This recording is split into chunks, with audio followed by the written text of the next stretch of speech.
फरात, बेटा अब करीम की हालत कैसी है बताओ।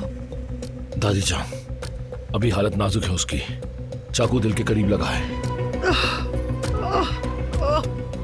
अल्लाह रहम करे उसका ये जख्म जैसे मेरे दिल पे लगा।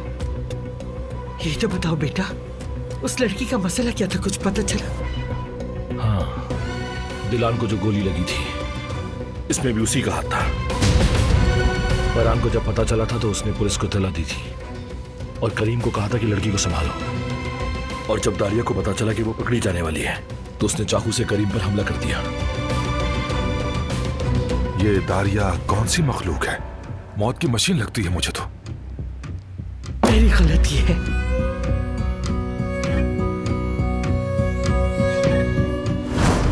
दिखा तो मुझे जरा। माशाल्लाह, फूल सी लग रही हो, बहुत खूबसूरत। ये तो आपकी नजरों का कमाल है दादी जान। मैंने उसे इस घर में दाखिल करना चाहा। अम्मा, आपको कहाँ पता था कि वो ये सब करेगी?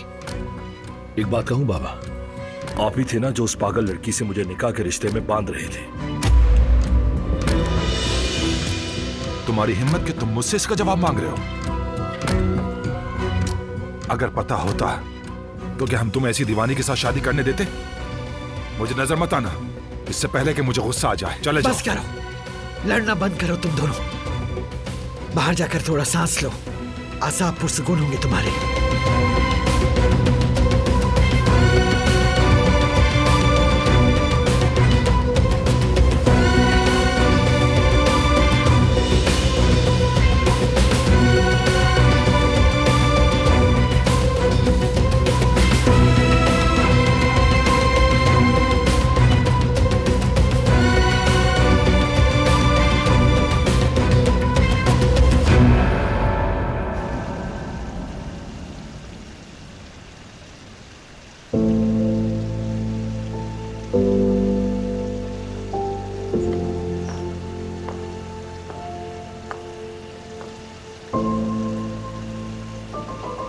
परेशान मत हो।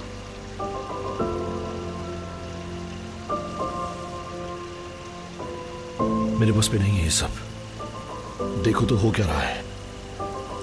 ठीक कह रहे हो, आसान नहीं है, मगर शायद करीम साहब को होश आ जाए।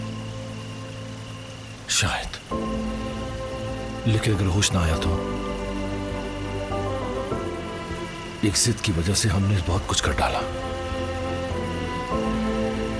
दारिया को अगर तुम ना मिलते तो भी वो इस घर में आने का कोई ना कोई रास्ता निकाल लेती। हाँ, क्या तो तुम बिल्कुल सही रही हो, लेकिन फिर भी। क्या कहा? कुछ नहीं, कुछ भी नहीं। सब कसूरवार है, बाबा भी, दादी और मैं भी। दारिया को नहीं पहचान सके, हम सब की वजह से वो आई है। कभी कभी मसले जिंदगी में खुद ही आ जाते हैं और हम उसे रोक नहीं पाते। यही है तकदीर का खेल। अब खुद को और ना थकाओ। अच्छा खैर, मैं अंदर जाकर देखती हूँ।